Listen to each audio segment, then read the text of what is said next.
Hi, my name's Trev. I'm going to show you how to get a subdivision mesh out of Modo and into Quixel Suite. But first what we're going to do is to bake our maps. The two important maps that we need out of here are our color ID maps and our ambient occlusion maps. As you can see here, I have a mesh. It has a fairly decent UV map here,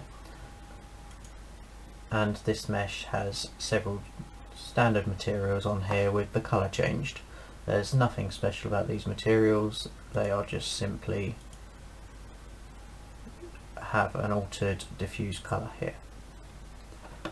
So I've created these different materials according to the areas that I want to have different materials in Quixel.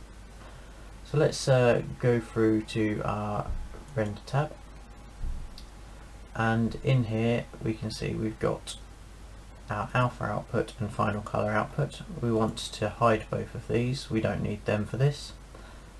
We go to our render node and we change this up to 4096 and 4096. This will increase the quality. Let's go to add some render outputs. For this we need to go to lighting and ambient occlusion, and we'll add another layer, render outputs, and we'll go to material and diffuse color. So these ambient occlusion and diffuse color will bake our color ID and ambient occlusion maps to our 4096 dimensions here. So let's just go to render, bake, and click OK.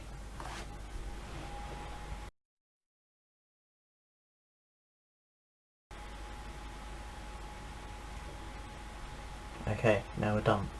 You can see here we've got our ambient occlusion map. The quality's not amazing, but we can live with that. So let's have a look here. We've also got our diffuse colour, and if you can see here the edges are nice and crisp. We can use this. So we're going to save our image. We'll save it as a .tga, and I've already saved these out, but let's do it again. Change over to ambient occlusion, save image, and there we go. Okay, so that's all our rendering done.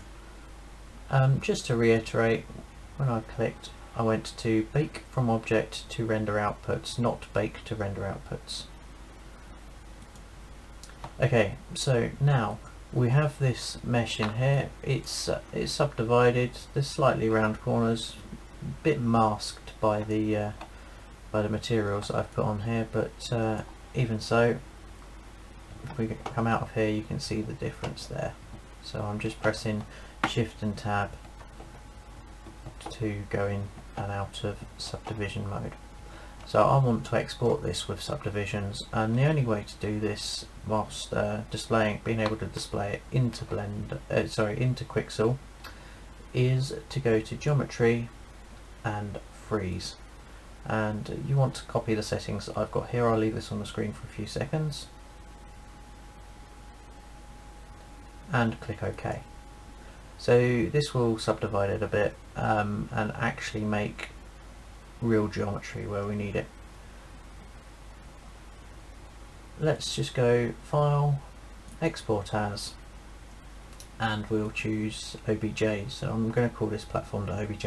Again, I've already exported this object. I'm just reusing this asset to show you, and we'll click Save. Yes. Okay, so now we'll head over to Quixel. We'll open Dedo and we'll import our mesh with our material ID, the TGA, and our ambient occlusion, which is also TGA, platform_AO TGA. Okay, so we've got everything we need here. Let's scroll down. We don't need to bake anything here. We've got everything we need selected. Okay, brilliant. 4096 resolution, and the texel density is 2048. That's great. I'm going to be using the Unity 5 Metalness workflow. You can use whatever you feel, and it's going to create a new directory called platform 03 because that's the name of my project. Let's click create and it will bake.